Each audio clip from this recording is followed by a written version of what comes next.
Come on, give me the big worm. Come here. Don't be shy. We have captured the big sludge worm. How am I going to turn this into a farm? Need some food! Oh my god, you little piece of... It would be good. 3! Oh my god, it's actually dangerous now. Oh, I have a better idea then. No. Hey, Valonite Splinter, let's go. Okay, I think I have my idea set. If you do this at home, do it for armor, not bloody sickle. Hey, see? It's already working. I can die any moment. Because of this.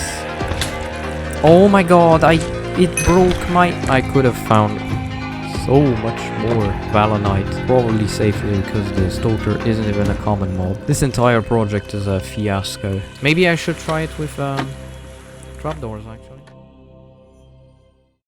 Hello everyone, and welcome back to the Betweenlands.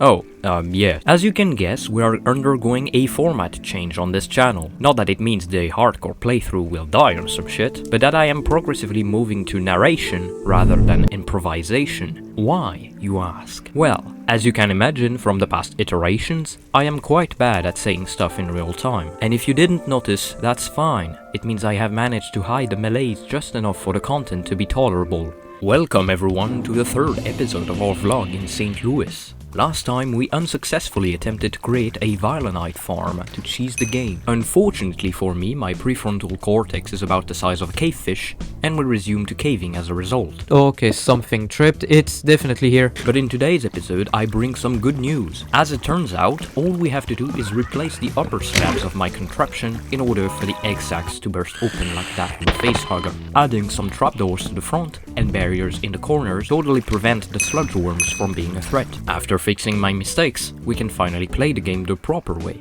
And by proper, I mean breaking the shit out of it. This farm is quite literally the best one you could possibly think of. It rewards you with the most valuable currencies in the game by repeatedly committing animal cruelty. Considering the rate of the splinter dropping is 1.96% and the amount of inbreeding that I am committing, our chances for each row of egg sacs are about 31.36%. You could argue that doing this is a little boring. I, on the other hand, could argue the same about the alternative. But don't worry about that, because we'll have to go down to harvest the meth crystals anyway. It might not look like a great design appearance-wise, but I have never pretended to be some interior designer. As broken as this farm can be, it requires a substantial amount of food to prevent decay and hunger. So, I not only had to finish the weeping blue tree, but also had to start a brand new second weeping blue tree, until I stumbled upon some spalling and got my filthy French hands on some shroom cocaine. But for the time being, I have another idea.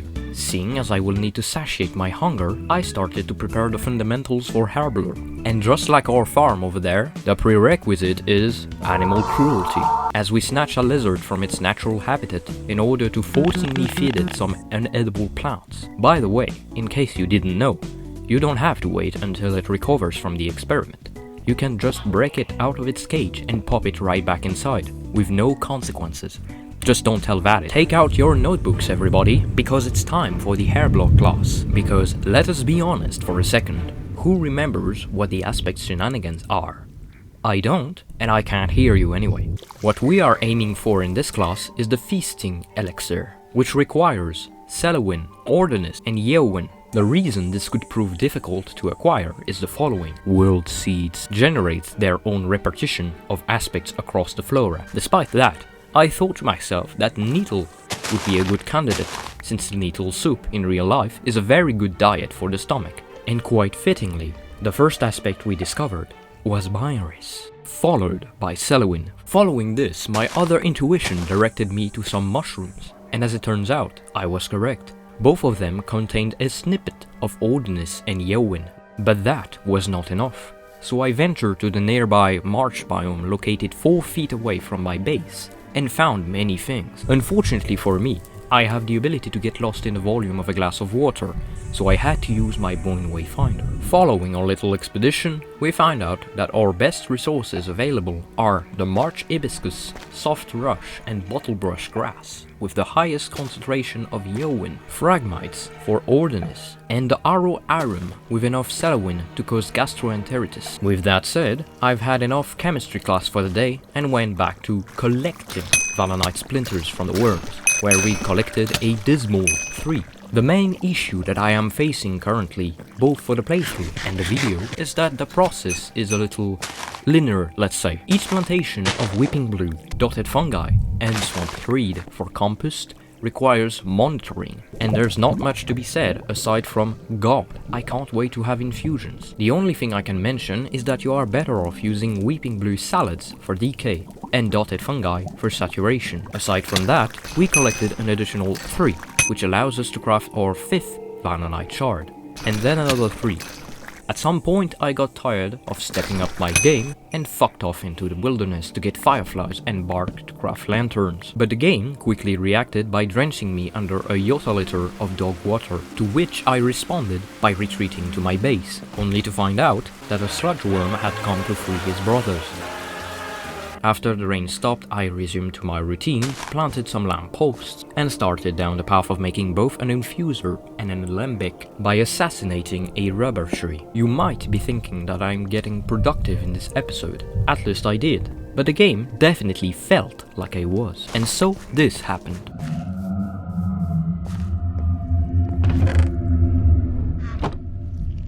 For the next 20 minutes, I hid in my shed, regularly carving a hole in my defenses so that I could peruse the horrors of the swamp angrily rushing towards me. At the very least, it was a good way to demonstrate how effective the bushline was, and how much more it could have been had I taken the time to finish it. And if you are wondering why I didn't try to go brawl with the hags, this is why.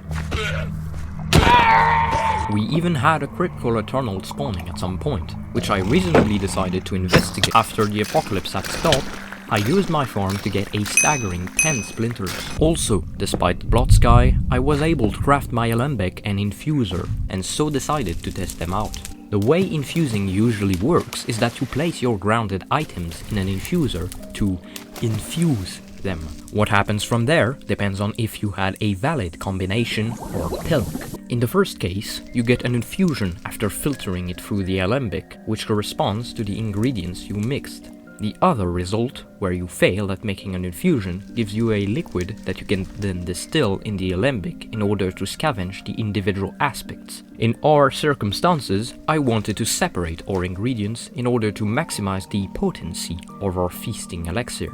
What I hadn't considered was that putting ingredients at random had a chance to backfire, and so I created this. It's useless. Back to farming then, and this time I get 14 splinters. And there we have it. After a reasonable amount of hours, I finally get the fabled Valonite chestplate and proclaim myself Lord of Maggots. It should go without saying that this is quite possibly the worst way to get Valonite in the entire game. It's dangerous, it's long, and it will cost you your soul. But as a Frenchman, it is my genetical duty to be a coward. And at the very least, I'll probably be the only person stupid enough to start a hardcore playthrough using this method. But now that our farm is confirmed to be semi-functional, it is time to equip ourselves with a full set of Valonite gears. This certainly shouldn't take very long, right?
Now that we have acquired the fabled Valonite armor set, the next leg of our adventure brings us back to the cave, just to make sure all the work I've done was entirely pointless.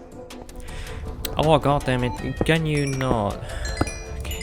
As you may or mayn't know, caverns are dangerous. What? They are hard to navigate, contain a hole of enemies, including the most dangerous of them all, at the deepest level. Your worst nightmare when searching for orbs is the white turret, but your second worst and slightly more common enemy will be the stalker. Nothing will save you from the danger, not even torches, because that albino spider monkey hates them all the same. Descending to my certain and painful death, I collect everything I can along the way, especially the sulfur, because when it comes to using an animator, purifier or just anything in this mod, you never have enough. We meet a boatload of enemies on the path to immaculate death, until we just straight up meet the Grim Reaper himself.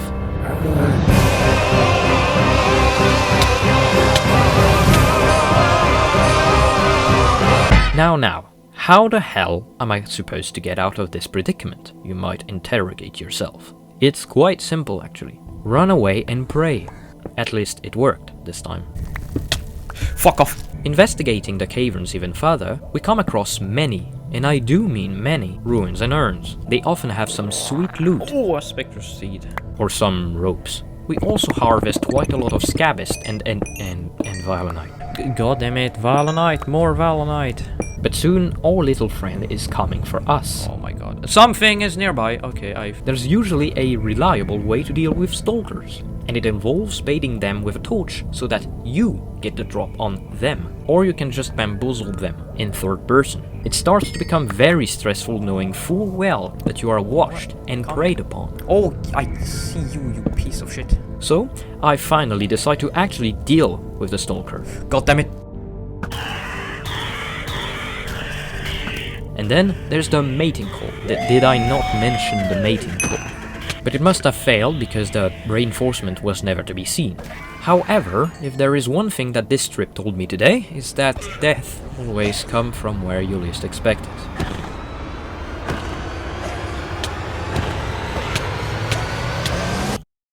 But I knew, oh I knew, that putting this gem on my chest plate was the right call. I knew that all my efforts would one day pay off. Thank you, Green Gem, my beloved.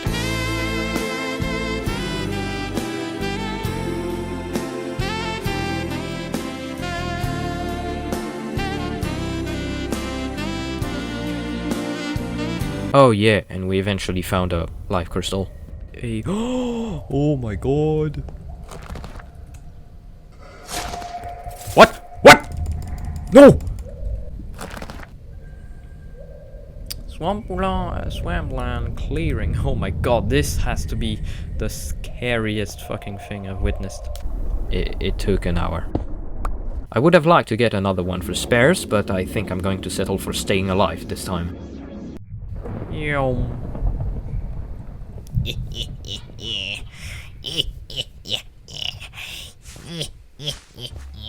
We can finally have access to a lot more stuff with the animator, but first I have to get sidetracked by my farms and simulacrum. Anyway, the Valonite was quite nice actually, because now I can make a shield, pickaxe and great axe for later. Getting the animator itself means that we can animate scrolls for more loot and the swift pick! Oh my god. Okay, well that kind of makes the Valonite pickaxe obsolete. The ring of power! The double ring of power! This is gonna be so good. We can also repair our shit, but it chugs on sulfur and white hearts like crazy. We'll have to get that fixed somehow. But that will have to unravel during the next episode of our adventure. Thank you all for watching. Thank you to the new insane people following my ramblings. And I will see you in the next one.